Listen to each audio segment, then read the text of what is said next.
আমেরিকায় গ্রিন কার্ডের অপেক্ষায় যারা আছে তাদের মাথার উপর বাজ পড়ল।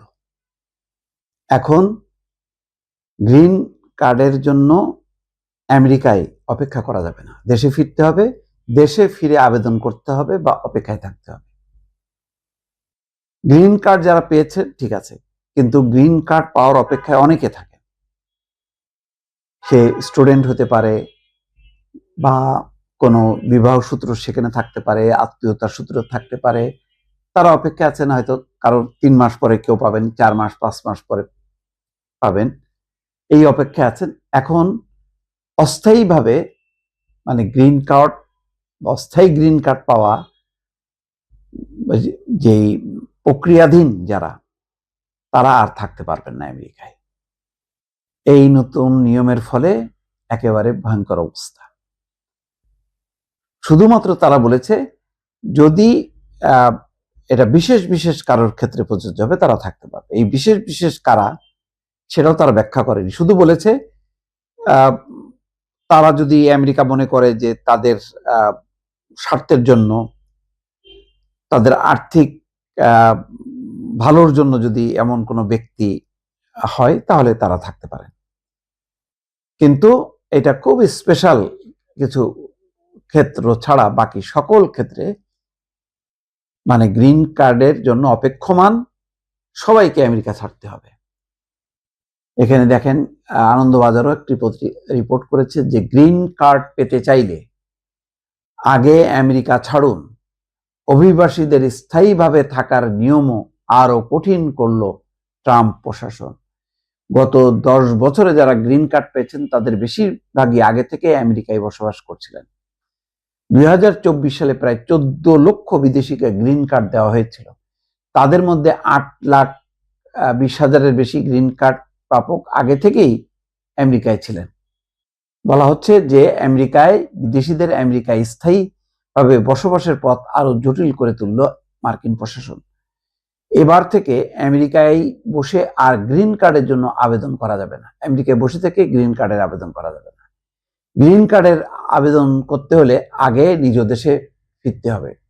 তাহলে মনে করেন মানে অনেক স্টুডেন্ট বা কর্মজীবী যে কোনো ওখানে যে কোনো মার্কিন নাগরিক যার গ্রিন কার্ড আছে বা সেখানকার সিটিজেন, এমন কাউকে সে বিয়ে করলো, বিয়ে করে সে আবেদন করলো না, এখন তাকে চলে যেতে হবে। তার মানে অনেক ফ্যামিলির মধ্যে বিচ্ছেদ ঘটে যাবে। ফিরে যেতে হবে, গ্রিন কার্ডের আবেদন করতে হলে আগে আমেরিকা ছাড়তে হবে, ফিরে যেতে হবে নিজ নিজ দেশে, তারপর সেখান থেকে কনসুলার পরিষেবার মাধ্যমে গ্রিন কার্ডের আবেদন করতে হবে। সম্প্রতি এই মর্মে নির্দেশিকা জারি করেছে মার্কিন হোমল্যান্ড সিকিউরিটি দপ্তরের অধীনস্থ নাগরিকত্ব এবং অভিবাসন পরিষেবা বিভাগ। তাতে বলা হয়েছে ব্যতিক্রমী কিছু ক্ষেত্র ছাড়া সকল বিদেশি নাগরিকের জন্য এই নিয়ম প্রযোজ্য হবে। গ্রিন কার্ড হলো কোনো বিদেশি নাগরিকের আমেরিকায় স্থায়ীভাবে বসবাসের সরকারি পরিচয়পত্র। এর মাধ্যমে কোনো বিদেশি নাগরিক আমেরিকার নাগরিকত্ব পান না ঠিকই, তবে তাকে স্থায়ীভাবে আমেরিকায় থাকতে এবং কাজ করতে দেওয়া হয়।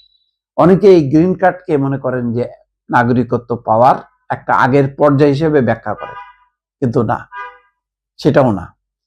মার্কিন নাগরিকত্ব এবং অভিবাসন পরিষেবা বিভাগের মুখপাত্র জাস কাহলারের বক্তব্য, নতুন এই নীতি আইনের ফাঁকফোকর বন্ধ করতে সাহায্য করবে। তার মতে আমেরিকায় বসে গ্রিন কার্ড আবেদনের ক্ষেত্রে কিছু সমস্যা তৈরি হয়েছিল।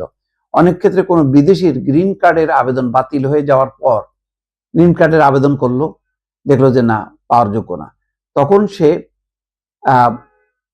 উধাও হয়ে যায়। তারপর তাকে খুঁজতে হয় প্রশাসনকে। নতুন নিয়মে বিদেশিদের নিজেদের দেশে ফিরে গিয়ে সেখান থেকে গ্রিন কার্ডের আবেদন করতে হবে। ফলে অবৈধবাসীদের খুঁজে বের করার ঝক্কি কমে যাবে। এখন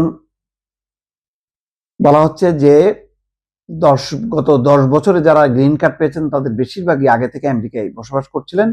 মার্কিন হোমল্যান্ড সিকিউরিটি দপ্তরের তথ্য অনুযায়ী 2024 সালে প্রায় 14 লাখ বিদেশিকে গ্রিন কার্ড দেওয়া হয়েছিল। তাদের মধ্যে 8,20,000-এর বেশি গ্রিন কার্ড প্রাপক আগে থেকেই আমেরিকায় ছিলেন। তার মানে তারা গ্রিন কার্ড পাওয়ার আগে থেকেই ছিলেন।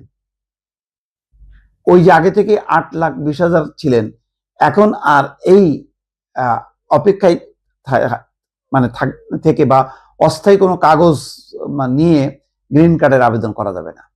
আমেরিকায় অবৈধ অভিবাসীদের গ্রিন কার্ড পাওয়ার ক্ষেত্রে অ্যাডজাস্টমেন্ট অফ স্ট্যাটাস নামের একটি বিশেষ প্রক্রিয়া রয়েছে। এই প্রক্রিয়ার মাধ্যমেই ওই 8,20,000 বিদেশিকে গ্রিন কার্ড দেওয়া হয়। পরিসংখ্যান বলছে 2020 সাল বাদে গত 2 দশকে প্রতি বছরই 5 লাখের বেশি বিদেশি অ্যাডজাস্টমেন্ট অফ স্ট্যাটাসের মাধ্যমে গ্রিন কার্ড পেয়েছেন।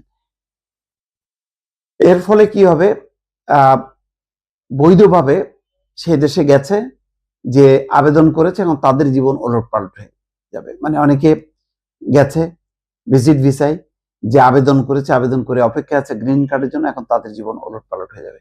বিশেষ করে যারা অস্থায়ী ভিসায় আমেরিকায় গিয়ে গ্রিন কার্ডের জন্য আবেদন করেছেন বা আবেদনের পরিকল্পনা করছেন, এই তালিকায় রয়েছেন বহু বিদেশি পড়ুয়া, মার্কিন নাগরিকদের স্বামী স্ত্রী বা অন্য বিদেশি কর্মীরা। গ্রিন কার্ডের আবেদন করার পরে গোটা প্রক্রিয়াটি সম্পন্ন হতে বেশ কয়েক মাস সময় লেগে যাওয়ার সম্ভাবনা থাকে, কোনো ক্ষেত্রে আরো বেশি। ফলে যারা মার্কিন নাগরিকদের বিয়ে করে সে দেশে গিয়েছেন, তাদের পরিবার থেকে দীর্ঘ সময়ের জন্য আলাদা হয়ে যেতে পারেন। অনেকে রাজনৈতিক কারণে তারা আবেদন করছেন গ্রিন কার্ডের জন্য, কিন্তু এখনো পায়নি, অপেক্ষা আছে, তাদের কেসগুলো ঝুলছে। এখন তাদের সেখানে থাকতে পারবে না, তাদেরকে ফিরে আসতে হবে। তার মানে লক্ষ লক্ষ এখন অভিবাসী, অস্থায়ী অভিবাসী, তাদেরকে এখন ফিরে আসতে হবে। ফিরে এসে আবেদন করলে আমেরিকা দিতেও পারে, নাও পারে। না দেওয়ার সম্ভাবনাটা বর্তমান যেই প্রক্রিয়া তাতে যথেষ্ট কঠিন এবং না পাওয়ার আশঙ্কাটাই বেশি। দর্শক।